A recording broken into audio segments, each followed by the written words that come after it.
We've officially reached the time of the year when you'll definitely want to hold off buying a new iPhone until the iPhone 16 and iPhone 16 Pro are announced.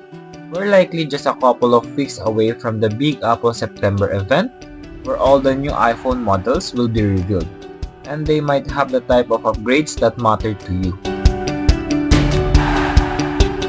The pros are growing.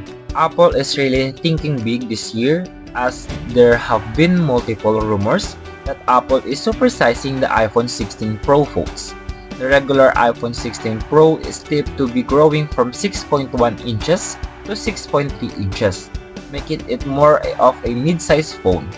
Meanwhile, the iPhone 16 Pro Max is apparently going to be 6.9 inches, which would be a pretty big jump from 6.7 inches on the iPhone 15 Pro Max.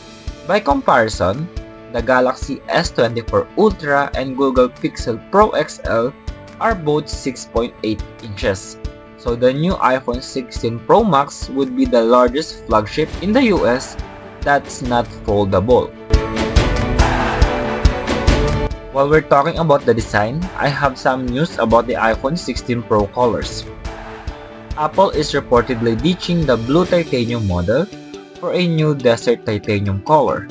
Think bronze or dark gold, which looks just okay in the leaked photos.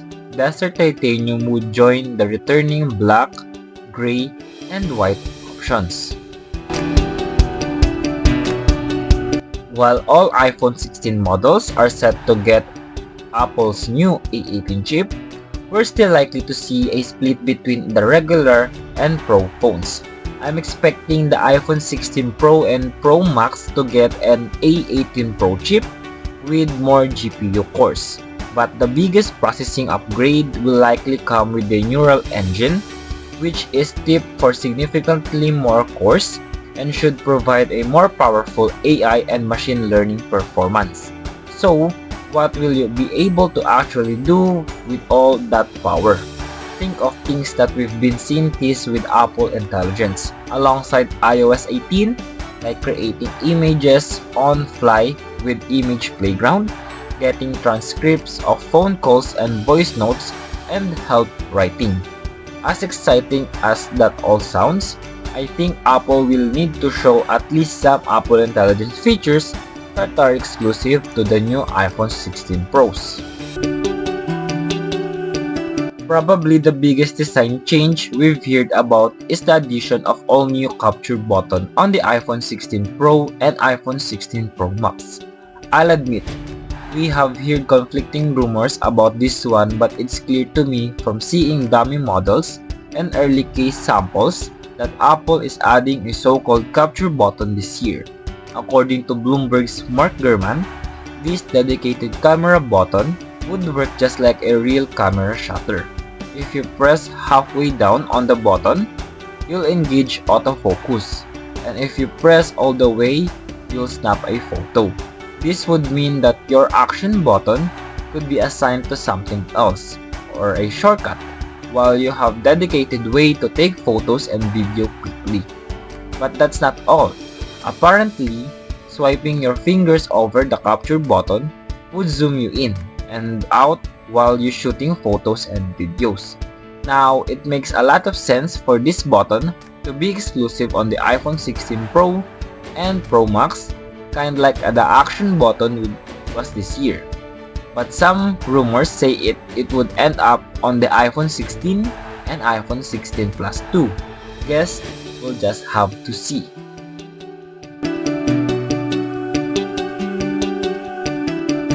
So, what about the cameras themselves? Both iPhone 16 and iPhone 16 Pro Max are tipped to feature a 48 megapixel ultra-wide camera, up from 12 megapixel on the iPhone 15 series. That means you should expect sharper ultra-wide shots and also more flexibility when it comes to cropping. The new sensor should also let in more light for brighter peaks, especially in low light situations. More importantly, we're going to see a zoom parity on both the iPhone 16 Pro and iPhone 16 Pro Max. They are expected to get the same tetra prism zoom lens, So we're talking 5 times optical zoom and 25 times digital zoom at least, which would be a pretty significant upgrade.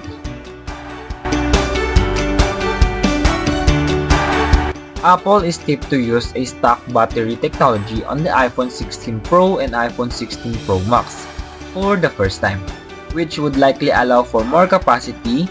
As a result, the iPhone 16 Pro could have a 3,355 mAh battery, and the iPhone 16 Pro Max could pack a 4,676 mAh battery, according to the leaks and specs. Meanwhile, the iPhone 16 Pro and iPhone 16 Pro Max are both rumored to get 40-watt wired charging and 20-watt MagSafe charging.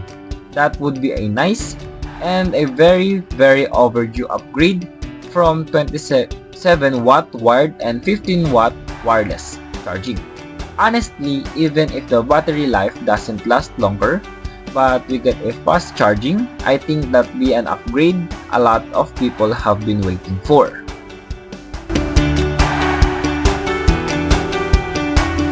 The iPhone 16 Pro and iPhone 16 Pro Max pricing could see a slight shake-up this year. Based on the iPhone 16 specs and leaks, the regular iPhone 16 Pro could get a hike from $999 to $1,099.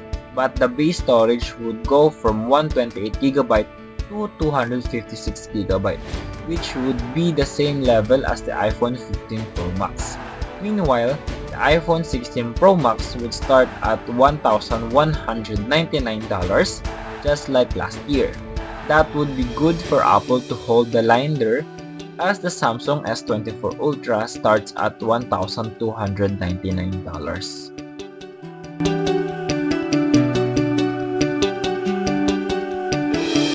There's plenty of other rumored upgrades for the iPhone 16 Pro, including a new thermal design to prevent overheating, a new 5G modem, and new Wi-Fi 7 connectivity. But if you're thinking about upgrading, the above rumors are the most important ones you need to know. Are you willing to wait for the iPhone 16 Pro model, or are you going to keep your existing iPhone and wait for the next year's iPhone to be released? Drop your comments below. And as always, if you love this video, don't forget to subscribe to my channel, follow me on my social media accounts, and thank you for joining me today. Until next time, take care and stay tech savvy. Peace.